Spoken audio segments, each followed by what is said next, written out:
Hi, this is Ranjit from tech2buzz.com, and in this video we're going to do the full review for this Karbonn A21 dual SIM dual core Android phone. I've already done the unboxing for this phone, so if you want to know how to insert the SIM in this and the micro SD card, you can check out that video. Cause in this video I'm going to straight away dive into the review of this phone.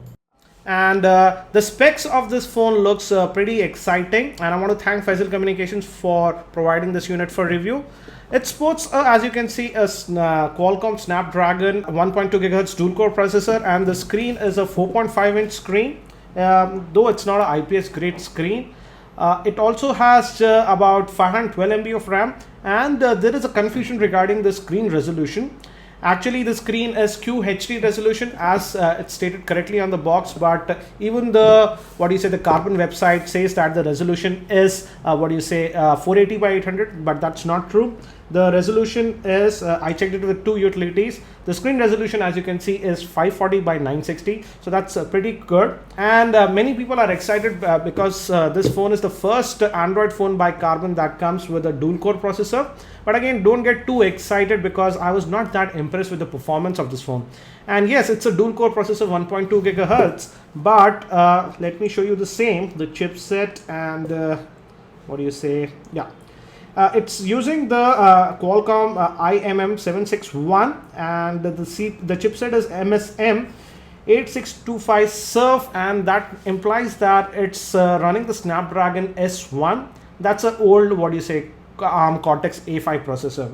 The phone performance is good, but the problem with this phone, I feel, is the limited amount of RAM that Karbonn put in the same. And let me show you the same. Let me go to this advanced task killer and let's kill all the tasks, and let's swipe away also all these apps. Let me kill it again, the advanced task killer. And now if I fire up this Android system info, as you can see, the available RAM is just 168 MB, and I think so this is the main culprit of the phone. And though the processor is a dual core phone, but RAM is just not enough, and due to that I noticed lag at times even with the normal UI in the phone, which is such a shame because it could have been a much better phone. It's just that I feel the software is not optimized or the RAM is a bit less. Thus, you will notice lags at times even with normal operations. As you can see, I'm using just a normal wallpaper, not even a live wallpaper. And if you put a live wallpaper, the performance goes down a little bit more. And now let me show you the Android version that it comes with. It comes with the Android version 4.0.4, and again I have noticed that these local phones, that is Karbonn, Micromax, etc., generally do not get any updates over the air. So this will be the OS that you get. You do have the system upgrade option, and I checked with this, but again there is no update. And again, this is not a new model, it's been launched almost 2 months ago. So again, I would say with these local manufactured phones, you generally do not get over the air updates. So you'll be stuck to the Android version that you get with these phones. Also, in terms of storage, I haven't added a micro SD card with the same. You can add a micro SD card. Again, the phone divides the storage into two parts. That is one, it says the system space, and that's about 581 MB. And again, we have the internal storage also that has 2.6 GB of space.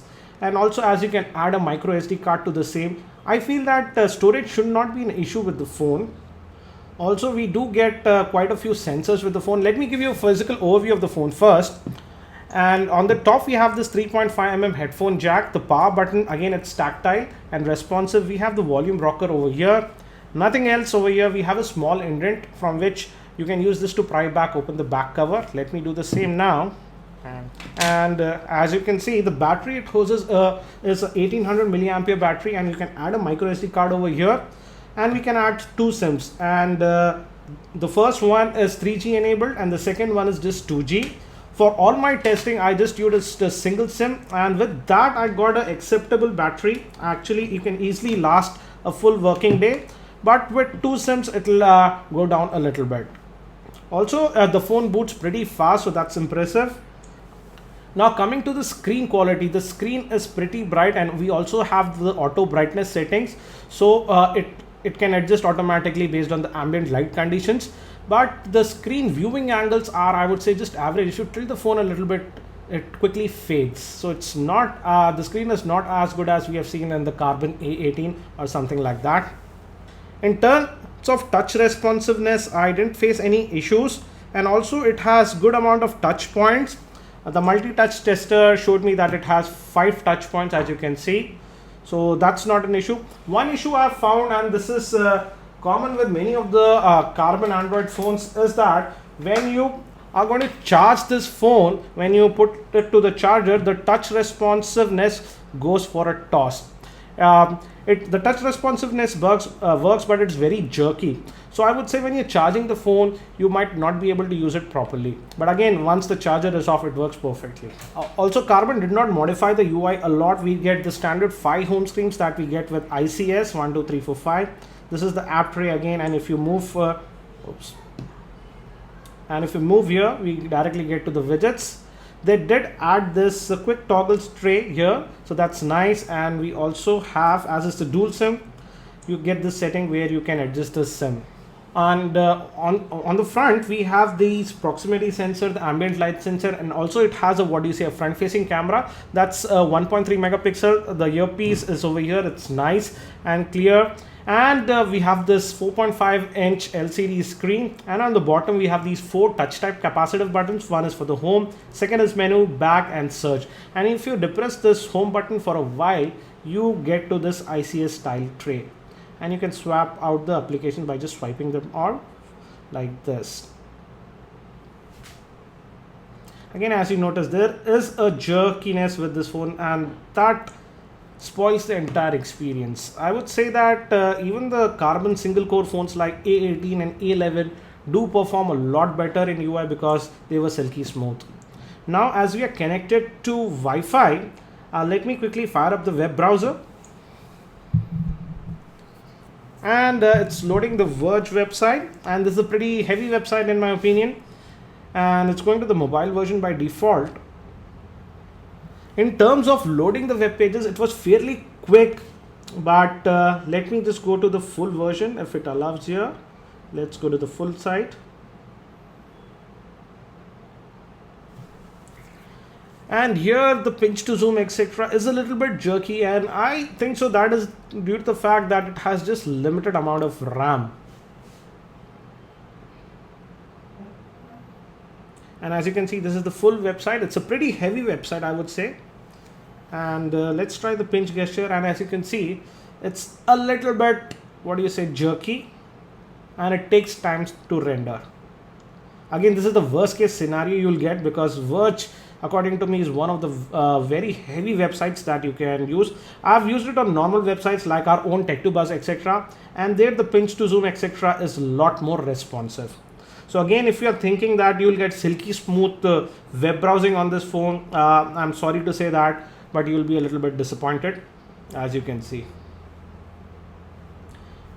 Now let me just go to tech2buzz.com, and tech2buzz.com is not a very heavy website. And again, we don't have a mobile version, so it will directly go to the desktop version.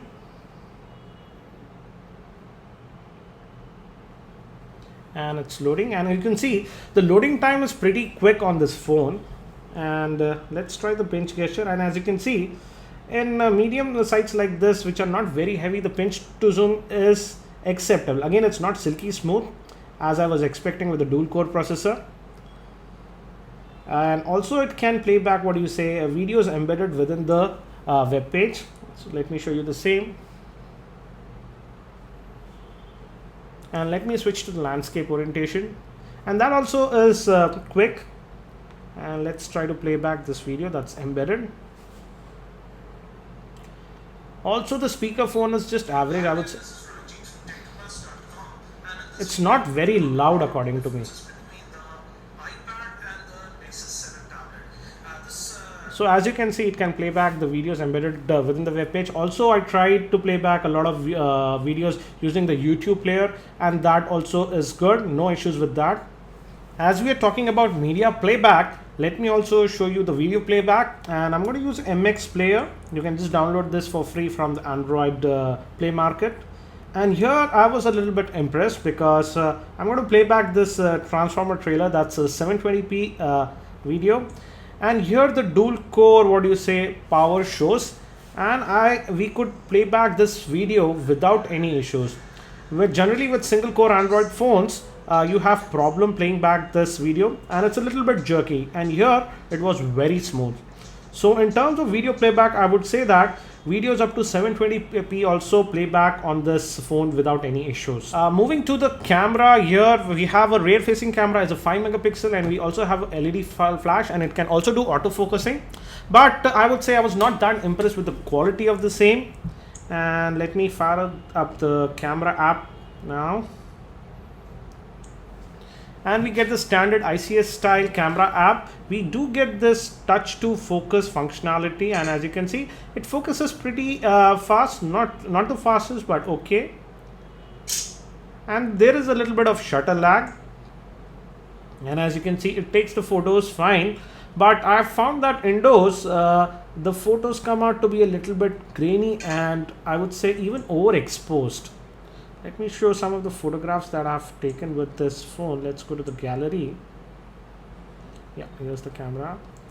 And as you can see, there's a little bit of a graininess indoors with the photographs that I took. Outdoors, it was a little bit much better. But again, the camera quality, I would say, is just average, nothing special.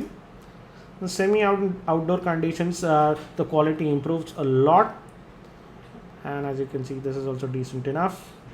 So indoors, you will get a little bit of graininess, but again, we can't expect too much. Don't expect it to perform like a 5 megapixel camera from Samsung or HTC, but it does the job. Front facing camera is a 1.3 megapixel, and we can do for Skype calls with the same, but we do not have the video calling facility on this phone. Again, we hardly use 3G video calls. I don't know if anybody does that. Coming to the speakerphone performance, I would say not that impressed. It's not that loud, and it's pretty shrill in my opinion. Let's do some benchmarking now, and first we'll run this Nina Mark 2 test, and this benchmark tests the GPU performance, and as you can see, I ran it earlier also and got a FPS of about 29, and the GPU provided on this phone is a Adreno 203. And again, I would say it's a decent GPU, not the greatest for an entry-level phone. It performs, and I could also play back quite a few games like Dread Trigger, Amazing Alex, and casual games like Angry Birds, etc. Even what you say, Temple Run ran fine. But if you're going to plan to play heavy games like Asphalt 7, etc., they'll simply not run on this phone because of the limited RAM that it offers. Again, as you can see, average FPS of 23, 24, which is again average, nothing special. Let's publish the same. And as you can see, the GPU is Adreno 203. So let me get out of the same. Let me kill this. And we'll also run the, the quadrant benchmark. And I'm just going to skip to the scores because this benchmark does take a lot of time to run. So as you can see, the test is completed. So let's look at the results.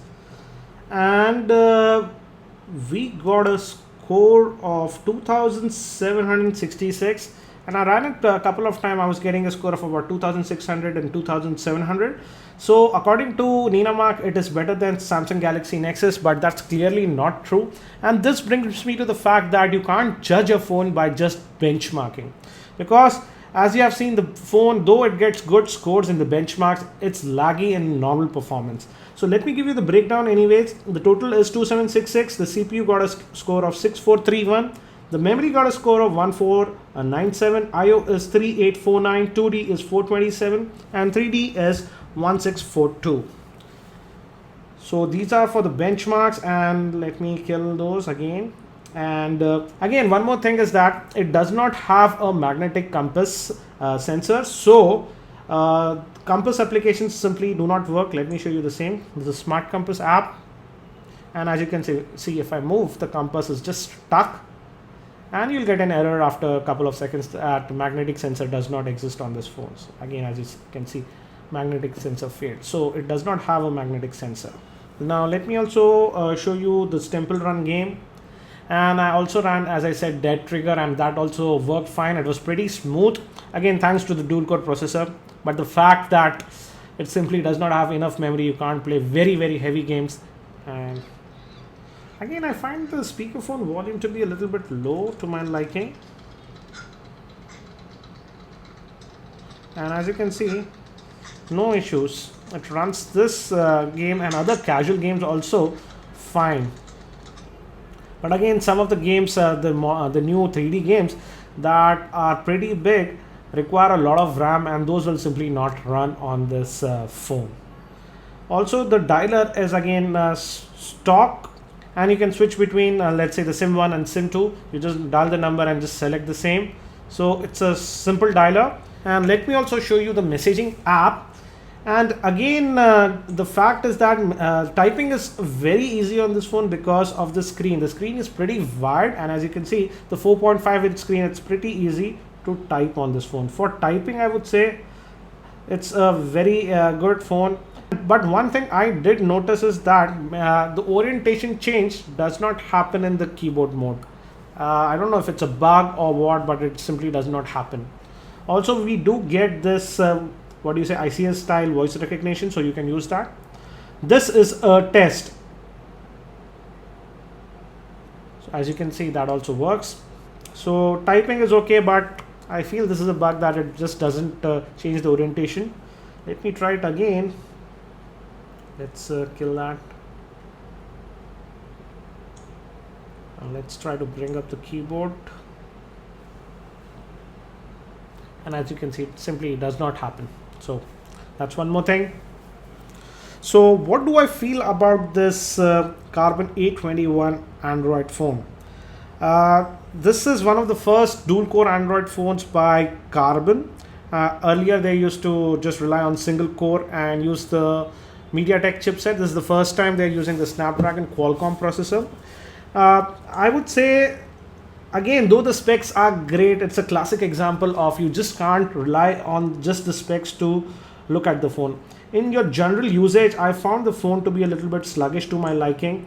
And as I said earlier, even the single core Android phones by Karbonn, that is the A11, A18, do perform a lot better than this phone in general usage. So I just can't simply recommend this phone. I hope you found this video review helpful. That's it for now. This is Ranjit from tech2buzz.com, and I hope to see you in my next video.